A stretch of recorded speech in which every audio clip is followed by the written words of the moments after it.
it's a really cool story that just continues to build and build and build, and the chaos just gets crazier and crazier. And you see the mafia, world and the outlaw biker world collide. Yo quisiera empezar con una historia, bueno, de la vida, que es una historia inspirada en la vida real de la milicia militar de los Estados Unidos. Entonces, en Savage Lands, ¿qué piensas que aprendiste del Cabo Hughes? Ese personaje que la verdad es algo muy fuerte de verse. Okay, man, and we start with the army, but the army movies. Mm-hmm. Being a real life story of the military militia. What did you learn from your character, Corporal Hughes, in the short film Savage Lands, man? I think with Corporal Hughes, I mean, a big part of it was to show military life and kind of the behind the scenes of what these men do as far as, the training and everything. And a big part of it and what I learned from it was that these men and women, that you're a part of a brotherhood, that you are each other's, support system, protection, friend, because it's so usually in these areas, that they're at are very desolate. They're very ridden with bombs or anything that could, they could be under attack at any moment. So you got to have trust in the people, to the left and to the right of you. And it just really creates a bond. We would do drills, military training and stuff like that on our own and then as a group. So it really kind of made us closer as a bond or as a unit. And just what these men and women go through day in and day out, it's amazing. And that they're gone from their families for a long period of time. And we don't know if they're going to see them again. Tú la viste y trata sobre los lazos. Por eso la película, el corto es muy fuerte porque trata sobre esos lazos que se generan dentro del servicio militar. Creo que con eso lo resumo todo. No sé si estás de acuerdo. No, sí, estoy muy de acuerdo y la verdad te lo agradezco. Gracias. Y hay un otro cortometraje que esta vez el nombre, tú lo dirás, Ander, habla sobre las amistades, habla sobre la vida, en cómo uno está rodeado cada día, la monotonía, todo. Pero pienso yo que la pregunta correcta es ¿qué podemos aprender de Roger sobre la amistad? O sea, hay casos de la vida real que son así. And talking about bonds and short films that deals with bonds, we are going to talk about physical beauty and other abnormalities. Yeah, man, the question is, what we can learn also from Roger about friendship in real life, because this short film deals also with a very, again, real subject that are friendships, the bonds. Mm-hmm. Yeah, I mean, with that character, Roger kind of, I play a male escort in that. So it was really different for me because I usually don't go out for those kind of roles. And it was really cool to be a part of. So basically Roger, he's a male escort who has a lot of baggage, I should say, he's a damaged person. I think he goes back and forth, he's been hurt and by, people that he's been close to in his life. So he doesn't trust people very much. So when he goes and he has this appointment with this man who he's supposed to be, sleep with or, go out to dinner with, have a good time. I get there and, I see that he has a facial deformity on his face. And at first I'm like, I don't want anything to do with him. I just want to get out of there. But basically for Roger, it's a lot about vulnerability and being able to let someone in. And the film deals a lot with, because we live in an age where it's a lot of computers and screens and texting and stuff like that. And it takes away from like the one-on-one connection with a human being. So being able to being face to face with someone and, being able to open up because, at the end of it, this man who called my character, he just wants company. He's lonely. He wants, to to be loved. And, you know, it comes to that he doesn't even want anything sexual. He just wants someone to talk to. So I stay, and then I slowly start to kind of, my walls break down, and then I start to open up, but then I start to kind of close back up because it's scary. So a lot of it is just about being vulnerable with people. And when you are vulnerable with people, that in turn makes them open up, and, you know, you can have more of a connection and understanding. So it's like understanding, you know, someone else's experience, and just being able to communicate and be there with them, and to be accepting of, you know, whatever, you know, they're going through, or, you know, just more accepting of people in general, and being able to be yourself. Es importante conocer el cortometraje Brotherhood, que describe las decisiones. Hay hay dos temas que la verdad uno siendo mismo ser humano es difícil. Amor o familia, dependiendo. Esta vez el amor es sentimental y luego está pues el amor también por la familia. Por lo tanto, eso es un tema muy convincente. Mi pregunta de ello es, ¿qué significa para ti el amor y qué consejo daría a las personas que están pasando esa misma situación que el protagonista? Wow, man. When we continue with shopping, that makes me happy. And also with these subjects, because we're going to talk about brotherhood. Describe the difficult decisions that human beings have to contemplate when they love someone, or love or family. You know that difficult question, no? Or love or family. What does love mean to you, and what advice would you give to people who are going through such another hard situation like the protagonist? You know, I think that, like, with Brotherhood, I think, you know, it's inevitable. It's a part of life to go through uncomfortable situations and painful situations. And I think the main character, the protagonist in the film, is dealing with a lot of, you know, heavy, weighty situations that could alter the course of his life. So I think when you're in something like that, you definitely have to have people around you, a close, you know, knit group of people that you can talk to, that you trust, but also not, you know, trying to go around the pain, more trying to understand it. It's not always easy to do. But I think the advice, you know, for someone or people who are having a hard time is just, you know, to really take the time to look at it, because these things are being put in our lives for a reason, you know, we're dealing with adversity for a reason, and to look at why is this, you know, happening, you know, and to understand, you know, more about it, and, you know, to really understand whatever, you know, situation you're going through, because ultimately you grow as a person, and you're able to be more vulnerable with people. When you go through something and you kind of come out the other side of it, you are more, I think, empathetic with other people. But yeah, I mean, everyone has, you know, decisions in their lives that could change the course of their life. And in those moments, I think you got to slow things down as well, and just look at what's really important to you. And yeah, just take stock of what's important and try to play the tape through, because, you know, we usually, as human beings, I think we're impulsive, like we want it and we want it now. And sometimes that's not always the best result. You know, sometimes things take time to happen, whether good or bad.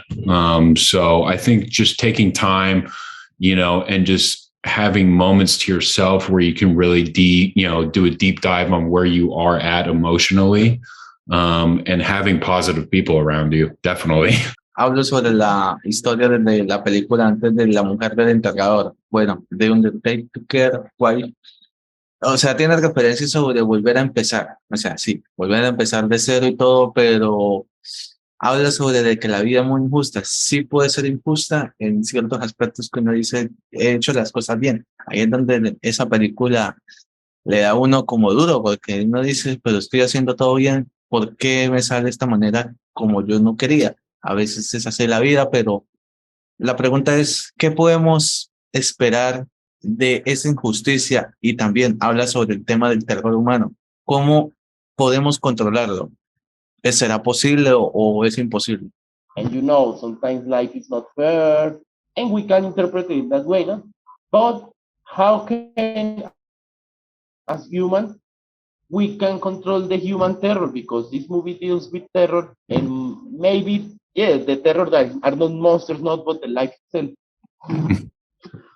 Um, I think, I was kind of talking about it earlier, as far as like, as you know, people, we try to avoid uncomfortable situations and pain, you know, and again, the best way through a situation or an uncomfortable situation is, you know, through it. You know, I think it's unavoidable in life to avoid pain or loss or anything like that, just as well as like good things that happen. You know, life is, you know, up and down, up and down. But yeah, as far as because you're saying like starting over and like how we deal with the fear of, like, say, starting over, correct? Yes. Oh, okay, gotcha. So yeah, I mean, like I said, you know, you don't really have control over those things. I think, you know, if you're in the present moment and you try to like accept where you are at in your life now, and the way things are now, it's easier not to kind of hold on and latch on to things of the past.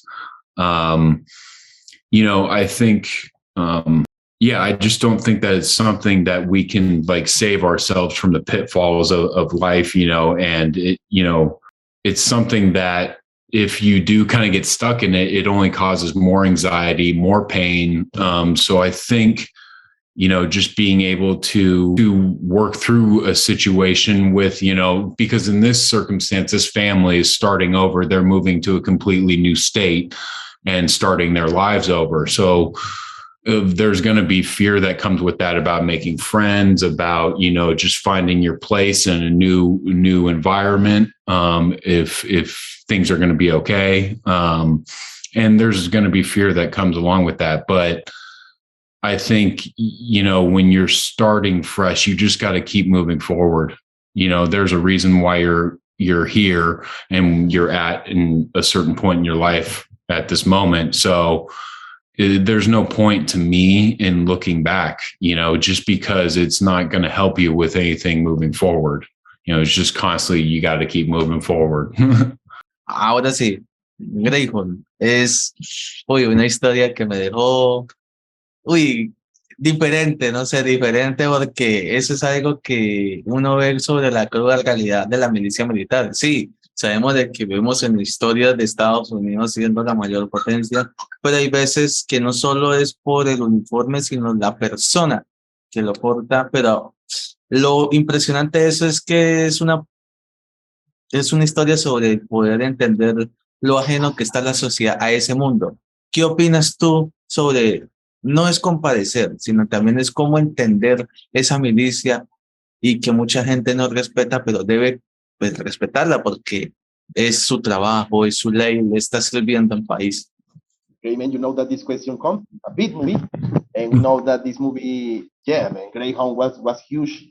And you know that sometimes people get divided for the subject, but we cannot deny that there is a hard life for the military.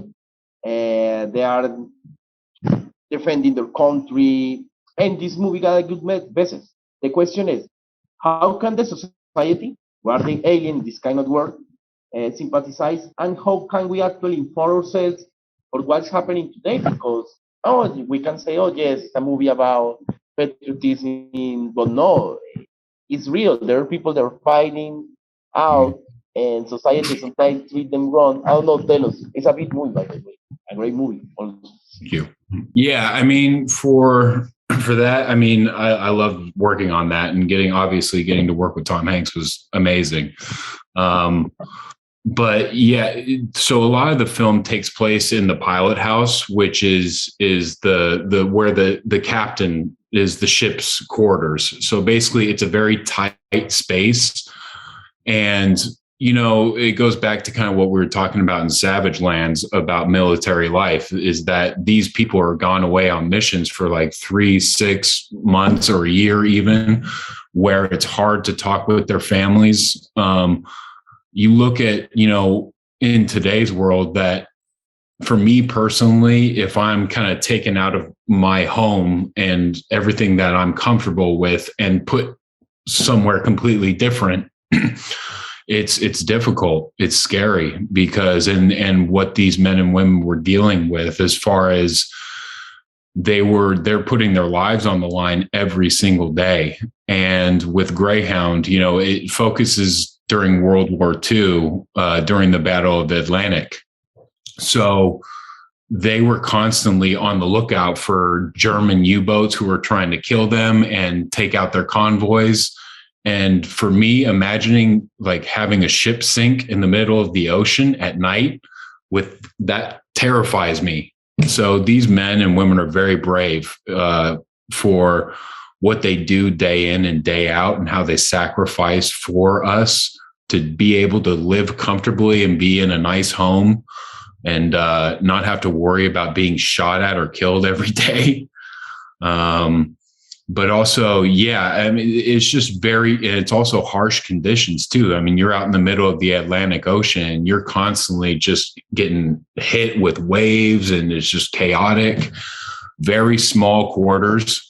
We did a boot camp where we would have we would simulate being under attack. Like, say we were sleeping at night, and then they would start shooting the alarms and say general quarters. So we have to go to our stations when we're under attack and be able to prepare for that. So it gave us a little bit of a tiny taste of what these men go through. And I have all of the respect in the world, man, just because I know how I would feel being away from my family for a long period of time, not seeing them, speaking to them. And who knows if one day your family's just going to get like a corporal or someone show up at their door and say, hey, your son or daughter's dead. I mean, that's sad. These men and women were the most courageous people, probably to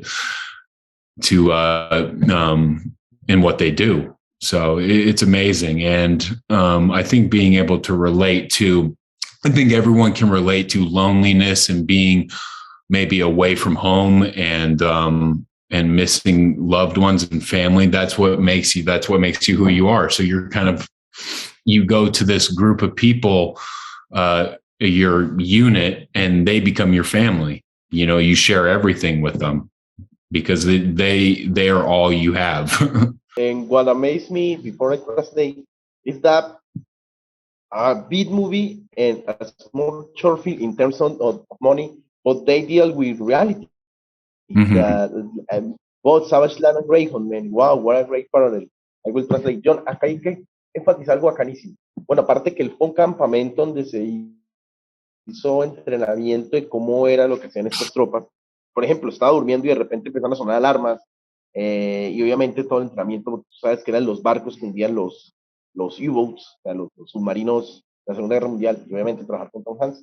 Hay un paralelo entre este y Savage Lands, tratan lo mismo si te das cuenta, los lazos que se tienen en la guerra. Y hablando de grandes producciones, vas a cerrar con un broche de oro. Sí, vamos a cerrar con broche de oro, man. Es una buena respuesta y además vamos a finalizar con Tulsa King. Uy, man. Eso es algo, Pain, es tu personaje y pues la vi esta semana, increíble. O sea, me vi todos los 5 capítulos que dan en este momento, porque sigue. Y pues me encantaría saber sobre cómo fue la experiencia, no solo pues junto con Sly, sino también con los demás repartos. AC se viene para el canal, AC Peterson. Ah, claro. AC Peterson. Sí, se viene para el canal. ¿Y sabe quién se viene para el canal también? Mire, se viene para el canal Peterson y Ángel Rosario Jr. Ambos están en la serie. Man, it's great because both AC Peterson and Ángel Rosario will be on the channel. So yeah, you're the third person on Tulsa King. And we are happy to yeah, man, we're watching the series, the 5 episodes that got premiere.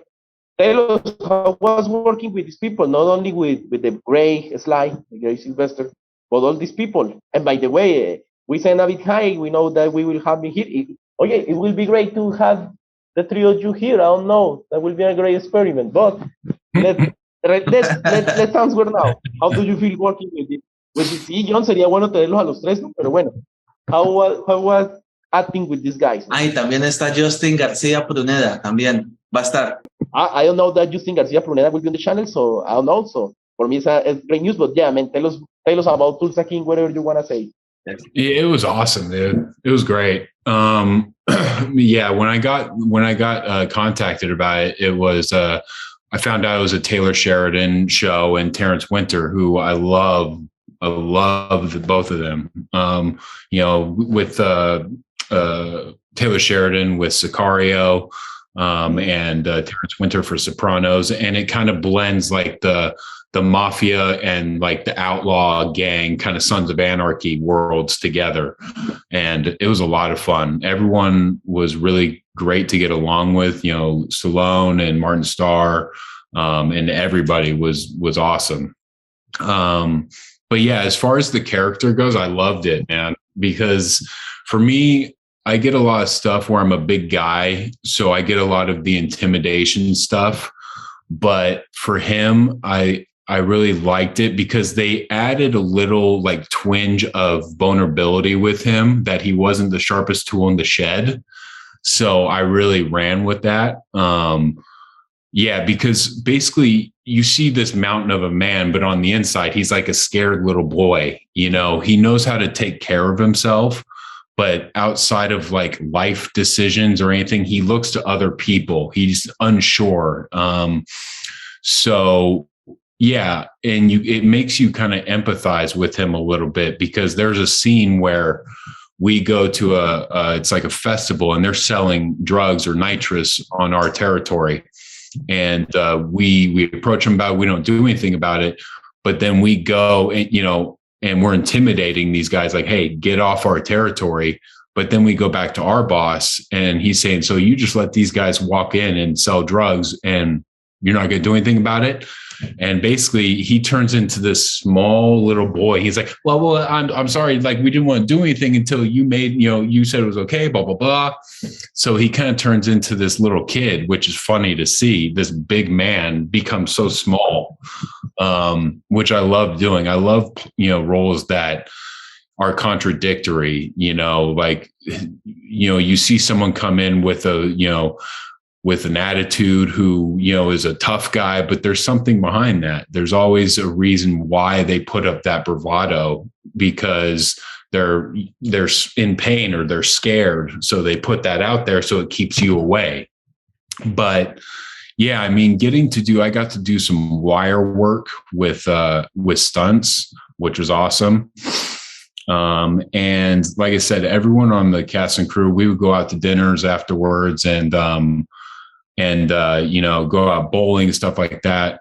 And working with Sly was pretty cool. Pretty cool, man.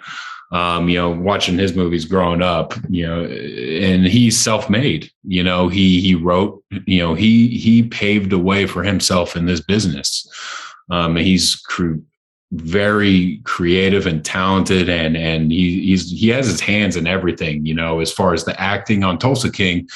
He would be shooting, he would have a scene, and then he would go behind the monitors and, he would take on a producer hat, and start, kind of like rearranging stuff. And, he has a very good eye on how a scene should go and the tone of it. And obviously he's finally getting to play like a mafia type role, which is amazing. But yeah, I mean, when we would talk, I talked to him a lot about working out, because it's just, I love working out. He loves working out. And, but you also, in moments like that, you don't want to latch on to someone, because he is such a presence. You want to be respectful, because when you're working with them, you don't want to be like fanning out, like, oh my God, oh my God, oh my God. You want to be more professional, that you deserve to be there. You're a part of the story as well. But yeah, it was amazing. And, getting to, meet a lot of different people, and I'm still keeping in, good relationships with, it's amazing. You become a family when you work, with people for like 3 months, 6 months, you start to become really close. And yeah, it was great. And getting to shoot out in Tulsa, I had never been there before, and it was hot. It was hot, man. I mean, I had heat exhaustion. But yeah, it was so much fun. You're sitting there filming a scene at, like, say we did a couple night shoots, and it was like 4 a.m, and you could hear the birds chirping, and the sun was coming up, and you're exhausted, but at the same time you're sitting there wearing everything, like the wardrobe, and you're in character, and you're just like, I don't want to be anywhere else, man. This is amazing. I love it. Before we end of this, I will ask Jhon about the scene. Jhon, habló de la escena del carnaval. No sé si hubo spoiler or not. Sí, no, está así. Jhon remember the scene. Jhon remember the scene because I love it. Oh, that.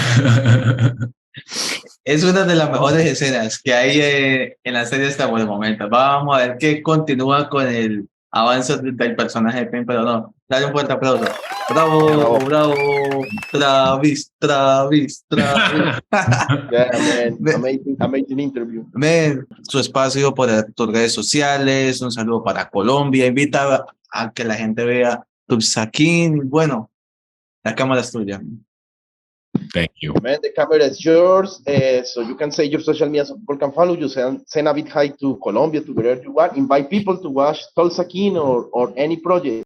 Yeah, you guys definitely should check out Tulsa King. That's definitely something that is high action. It doesn't let up, and it's a really cool story that just continues to build and build and build, and the chaos just gets crazier and crazier. And you see the mafia, world and the outlaw biker world collide. And seeing Stallone in all his glory, he's amazing in it. And you should definitely check it out. And I'm on Instagram. My handle is Travis Quentin 1. And yeah, I really appreciate you guys having me on. And I've never been to Colombia, but I'm sure it's beautiful. I'd like to go. Hopefully I can travel there one day. It's Sunday, Jhon got the bit money. Like this. Okay, by working hard. We know you can shoot the scenes here, man. Here is also really, really hot, the weather, but it's a beautiful city. We are in Cúcuta, in the north of Colombia. But no, man, you are more than welcome. Jhon él dijo que le gustaría ganar en Colombia. Yo le dije, uy, alguna vez. Y la foto. La foto, por favor. We are going to take a picture, man. Okay, great. No, es una buena entrevista. Yo te quiero agradecer, gracias por todo, y bienvenido siempre al canal, y esperamos verte en muchas más series con gran renombre. No, yo quiero que se cumpla aquí parte del elenco de Tulsa King en Man, I will say that not only you're welcome here, not only we want to see you in more big series and big movies, but I know that you will go back with the cast. I don't know for Tulsa King and other series. I don't know if his slide will be on the channel, but we got the other guys here. No, man. Some good things are coming. Also an interview, you are always welcome. Thank you, and thank you guys for having me. Thank you. No, con gusto. My pleasure, man. Good weekend. God bless you. Bye, man. Bye. Bye.